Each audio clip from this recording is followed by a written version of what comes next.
What's up and welcome back, it's your TECHY dude here. First, let me thank Plextone for sending me Plextone RX3 for unboxing and review along with the Type-C adapter since my phone is a Type-C one. Pero bago ang lahat, the sponsor for this video is CDK Offers, where you could buy legit Windows license keys.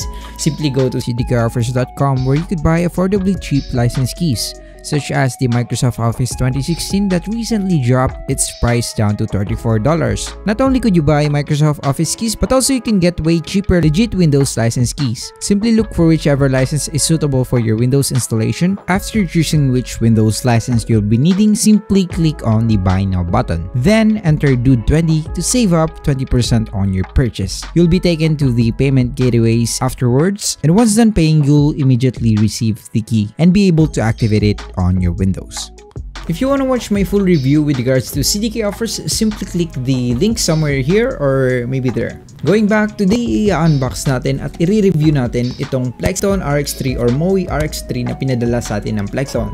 And we'll find out if sulit nga ba itong budget gaming earphones na to, knowing that napakamura niya lang. It cost only around 395 pesos or around less than $8.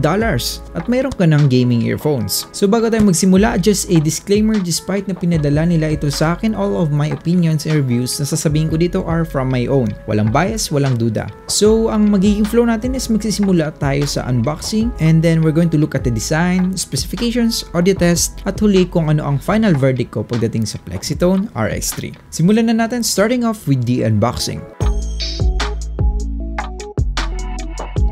Straight out of the box, you'll be getting the box, of course. What? And then this particular item na pinadala sa akin ni Plextone includes a Type-C adapter.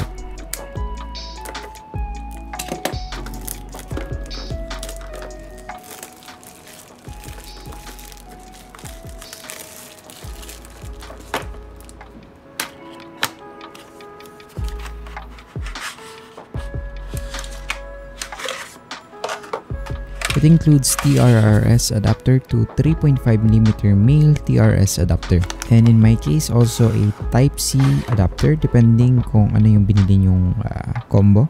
But of course, some backup or replacement earphone buds, some warranty card and manual, and the detachable microphone, and the actual gaming earphones.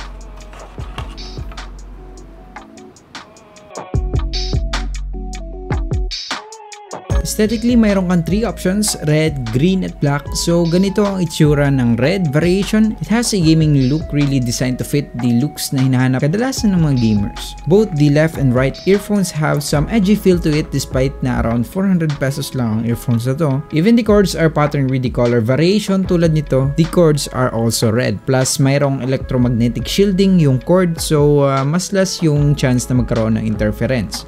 Yung cord niya rin ay may sapat na kahabaan papunta sa laptop o desktop mo. It has around 0.85 meters starting from this volume control papunta dito sa edge ng kanyang connector. Isang aesthetic feels na hindi ko personally nagustuhan is the plasticky feel ng volume button and mismong earphones. I think this would have been looking much nicer kung matte black yung finish niya instead of a glossy textured one to have a more premium look to it.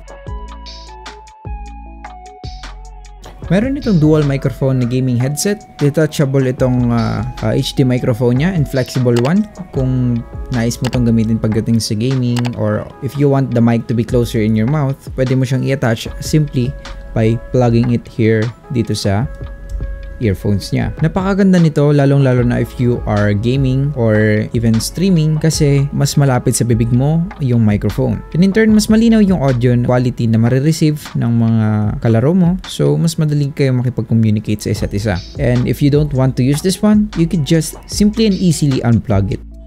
Paano nagagana ang microphone niya? It also has a built-in microphone dito sa may volume button niya. So if you don't want to use the flexible long mic which can be unplugged, you still have the option to use the default microphone built-in on the volume control panel niya. Speaking of, mayroon itong multi-function button dito sa panel na to, as you can see here. And its purpose is to pause and play, or play the previous song, or the next song, or answer calls, or hang up the call, or even refuse to answer a call. Well, you don't have to memorize it anyway. quality kasi nasa manual naman siya, so no worries pagdating sa pag-memorize nito.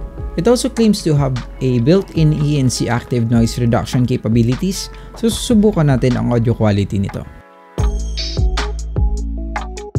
Unahin muna natin ang mic quality. Here are some of the audio quality comparisons na ginawa ko. Listen for yourself. Ganito ang sound quality ng Plextone RX3 using the detachable flexible mic na kakabit sa left side ng earphones na to. Ganito ang sound quality ng Plextone RX3 using the default built-in mic malapit sa may volume control panel. Ganito ang sound quality ng Mowi earphones na kasama ng phone ko using the built-in mic na nakalagay malapit rin sa mic volume panel niya. If you carefully listen to the audio recording comparing it with my default Mowi mic, Plextone RX3 has a good quality mic. It's sharper and crisper when compared to the Mowi one. However, for me, it lacks some bass on the voice, plus it was able to pick up a little bit of noise on the background. Pagdating sa audio quality ng Plextone RX3 or Mowi RX3, malinaw mo maririnig ang music, voice, or overall malakas yung audio gain niya. However, for my personal preference, it lacks some deeper bass range again on the playback ng music. So kung bass lover ka tulad ko, that's something that you shouldn't expect so much pagdating dito sa Mowi RX3. Also, I think hindi rin healthy sa headphones na to na kapag laging naka 100% volume gain ka kasi it has a chance of developing ng basag na audio over time. Well, almost sa kahit anong earphones or headphones naman, ganyan siya. So keeping it at around 80% volume will keep the audio quality the same over time. Fun fact, kahit sa manual ng Plextone RX3, it says, "Caution, don't long-term use under high volume and do a good job of dust-proof, moisture-proof, and anti-pollution." So kahit sila nag-a-advise sila not to use them under high volume for a long duration of time.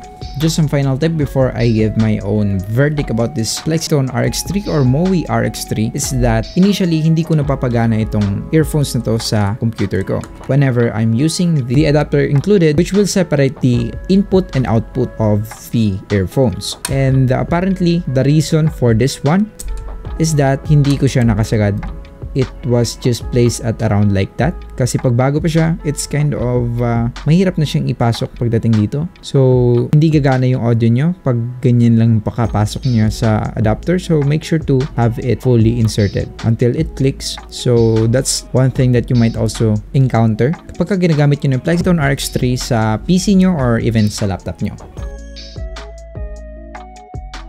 Sa presyo ni Plextone RX3, magandang gaming earphones na ito dahil na rin sa dual microphone feature niya and napaka-versatile ng detachable mic niya from the actual earphone piece. As for the quality, maganda ang audio quality niya, malinaw and crisp but lacks deep bass both on the playback audio and on the microphone audio. However, pagdating sa gaming, magugustuhan mo ito since napaka-useful ng flexible mic niya para mas madali ka marinig ng mga kakampi mo habang nagbabakbakan kayo at mas madali makipag-usap during voice or video calls.